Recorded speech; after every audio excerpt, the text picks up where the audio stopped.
Retour sur le plateau de Direct Investisseur où nous retrouvons en duplex Jean-Bernard Paya, expert en analyse technique. Bonjour Jean-Bernard.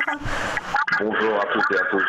Alors vous nous livrez ce matin votre analyse sur le CAC 40 et le DAX, mais avant cela nous revenons avec vous sur l'actualité macroéconomique.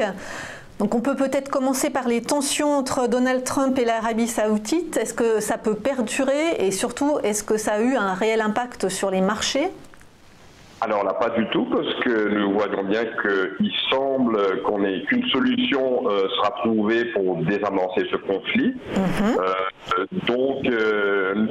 Il est vrai que nous nous sommes réveillés lundi matin avec un cocktail explosif, comme vous disiez, les menaces de Donald Trump contre l'Arabie Saoudite suite à la disparition de ce journaliste.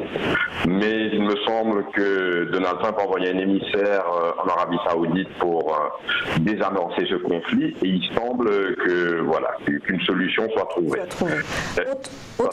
Autre sujet d'inquiétude des marchés, le dérapage budgétaire italien. Est-ce que finalement ça n'a pas été accepté par les marchés qui maintenant ont intégré le fait que le gouvernement italien laisserait ce déficit budgétaire à hauteur de 2,4% du PIB? Alors, ce matin, nous avons appris que, justement, Bruxelles a en effet 2 semaines pour rejeter ce budget italien. Et à mon avis, c'est quelque chose qui va perdurer, parce que ce qu'il faut savoir, c'est que l'Italie a une grosse dette. C'est le plus mauvais ratio de dette par rapport au PIB en Europe après la Grèce. Ils sont endettés à hauteur de 132% par rapport à leur PIB. Et donc, si l'Union européenne laisse effectivement lâche du lest, il se peut que cette dette se creuse encore un peu plus. À mon avis, c'est quelque chose qui va perdurer encore un peu longtemps, et ni l'un ni l'autre ne semble lâcher du lest à ce niveau. Enfin, l'autre grande inquiétude du marché concerne la guerre commerciale entre les États-Unis et la Chine, mais pour le moment la Chine ne bouge pas. Que peut-elle faire de toute façon ? Alors, les Américains ont une crainte que la Chine dévalue sa monnaie.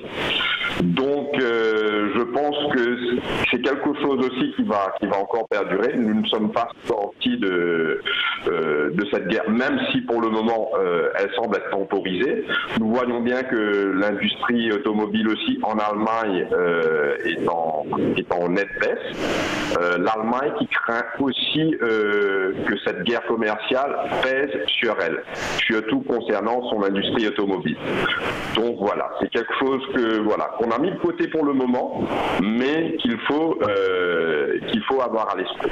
Enfin, plus près de la Bourse de Paris, le sommet européen qui se tient cette semaine sous haute tension, en raison notamment du sujet brûlant du Brexit.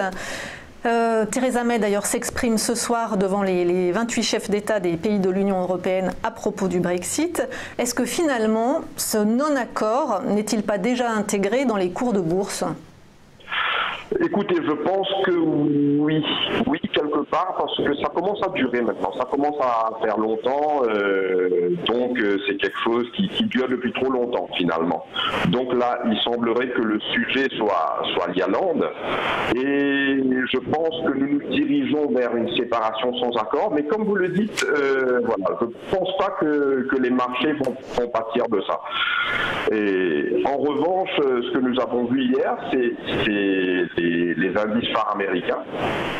Les 3 indices phares qui ont terminé dans le vert avec plus de 2% de gains, dopés par des résultats trimestriels très très convaincants et des bonnes statistiques économiques aux États-Unis, entraînant dans le sillage le CAC et le DAX.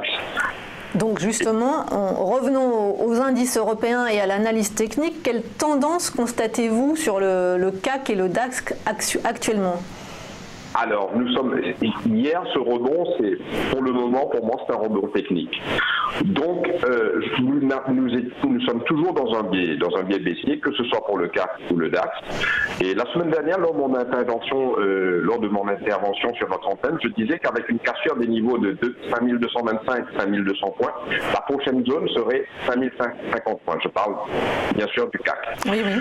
Quelques jours, ce niveau a tenu. On a tenu les 5060 points ont bien joué leur rôle de support. Et hier, l'indice parisien a terminé dans le vert. Tout de même, il ne faut pas s'emballer de ce rebond, car le CAC et le DAX demeurent toujours dans un biais baissier. Pour le CAC, il faudrait s'installer au-dessus des 5260 points pour intégrer un biais neutre. Et pour le DAX, il faudrait s'installer au-dessus des 12 200 points. Donc les niveaux à surveiller pour le CAC, il ne faudrait pas qu'on recasse les plus bas, c'est-à-dire les 5050 et les 5060 points, au risque de se retrouver dans la zone des 4900 points. Donc il serait intéressant de voir si on peut repasser au-dessus du seuil des 5225 points. Quant au DAX, il faut préserver les 11 400 points qui ont un niveau de support ces derniers temps et nous verrons si l'indice se rapproche des 11 900 points. Donc pour moi, la prudence reste de mise. Parce que tout de même, nous avons toujours cet environnement macroéconomique compliqué avec l'Italie en ligne de mire. Et en effet, ce qui peut continuer à tirer les indices encore vers le haut, c'est les bons résultats des entreprises. Et donc on peut, à mon avis, aller un petit peu plus haut, mais la dynamique reste baissière.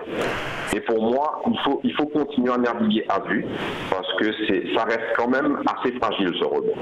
La dynamique reste baissière, mais par exemple d'ici jusqu'à la fin de l'année, vous pensez? Est-ce